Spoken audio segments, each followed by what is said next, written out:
We've all been drawn to a good ghost story, reading them in the silence of the night, tucked away safely in our rooms underneath the covers, the outside world forgotten as we let ourselves get lost in the story. But what happens when the ghost isn't just something you read about? When you feel a cold breath pressing against your skin and you realize that no blanket can protect you from what's coming? That's the moment when the story isn't just a story anymore. It's your new nightmare. Tonight, we'll hear the tales of ghostly encounters that'll have you wondering if that bump you heard last night is just the house settling, or is it something else making itself known?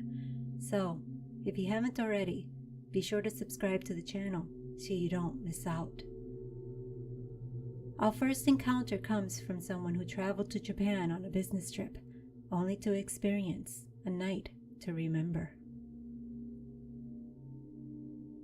Before I experienced what I did, I wasn't the type to believe in ghosts, but what happened to me on a business trip to Japan still keeps me up at night. So, last summer, my company sent me to Tokyo for a week-long work trip. The company booked me a room at a nice business hotel. It wasn't one of those ultra-fancy ones. It was a slightly older, more traditional-looking place tucked into a quiet neighborhood. When I checked in, the older receptionist handed me my key with a polite but oddly sympathetic smile on her face. At the time, I didn't think much of it. The first night went by smoothly. The room was small, yet comfortable.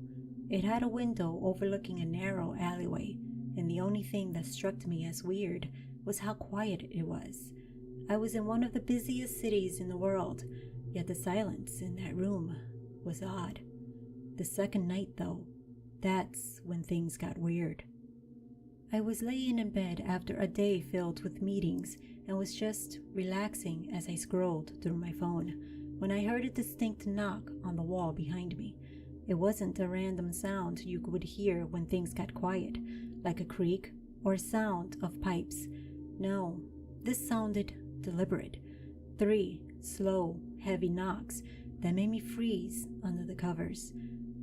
The room next to me was supposed to be empty. I knew this because the receptionist mentioned it when I checked in, joking that I'd get a peaceful night's sleep. I tried to brush it off as I told myself that I was just hearing things. But just as I turned over to try to get some sleep, there was a louder bang, like something had slammed against the wall. I sat straight up and looked around the room, expecting to see what, I don't know. But as I was about to crawl out of bed, the bathroom light flicked on by itself. At this point, every horror movie I've ever watched was screaming at me to get the hell out of there. But like an idiot, I got up to check. When I entered the bathroom, I saw the switch was flipped on. How in the world could it have happened? I asked myself.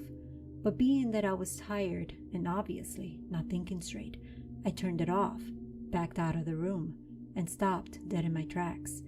The closet door was wide open. I know for a fact I hadn't touched it. I actually placed my suitcase against it earlier, so I know I didn't touch it. But now the suitcase was a few inches away, as if it had been pushed. That was enough for me. I grabbed everything, and in my sweats, I went downstairs and asked for a different room. The night clerk barely batted an eye as he just knowingly nodded and moved me 2 floors up like this was completely normal. Fortunately, the rest of my trip went by with no issues, but I swear, when I checked out, that same receptionist gave me that same knowing, sympathetic smile. I don't know what was in that room, but I can still hear those knocks when I think about it.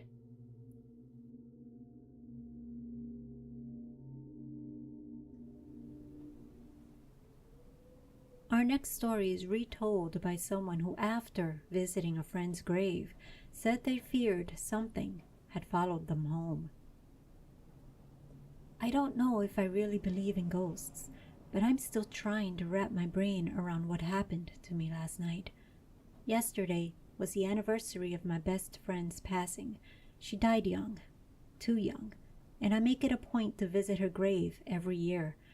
The cemetery isn't far from where I live, just on the edge of town, and it's one of those old ones, full of towering trees and worn-down headstones. It's peaceful, but also kind of eerie in that way cemeteries tend to be. I got there just before dusk and spent some time at her grave. I talked for a while, told her about life, work, and how much I missed her. I even brought a beer to share with her, like we used to before. You know. It was quiet except for the wind through the trees, but just as I was leaving, I got this weird feeling. You ever get that sensation that someone is right behind you? Like, if you turn around, someone's going to be standing there. That's exactly how I felt walking back to my car. The hairs on the back of my neck stood, and even though I told myself I was just imagining it, I did not look back. I got home a little after dark and made something to eat. I tried my hardest to shake the unease, but it wasn't budging. For the first time ever, my apartment felt strange. It felt like a hot summer's day and you have no air conditioning. The air itself had weight to it. I turned the TV on for background noise and just tried to ignore it. But then things got weird. It started with small noises, a tap in the kitchen, a faint creak from the hallway. I kept telling myself it was just the building settling, but then I heard something fall. I walked into the bathroom and saw that my brush was lying in the middle of the floor. I had left it on the counter close to the wall, so for it to have fallen, it had to be pushed several inches to the edge. Even then, I stood there trying to rationalize what was happening, but the moment I put it back, I heard another sound, this time from my bedroom. My closet door was open. I never leave my closet door open. That comes from having a sister that got her kicks from hiding in closets and grabbing whoever's legs that would open the door. At this point, I was starting to freak out. I shut the door, backed out of the room, and sat on the couch trying to calm myself down. That's when I heard it. 3 distinct slow knocks coming from my bedroom. I blinked once, got up, grabbed my keys, and got out of there. I spent the next few hours sitting at the local McDonald's nursing some fries. Finally, I went back, half expecting my apartment to feel normal again. At least I hoped against hope that it would be normal again. But it wasn't. The atmosphere still felt the same as before, but nothing else happened that night. Today, everything seems fine, but I still can't shake the feeling that I brought back something with me. I don't know what to do. Do I go back to the cemetery? Do I just wait it out? I don't know. I really hope that I figure it out soon, 'cause I just don't know how much more I can take.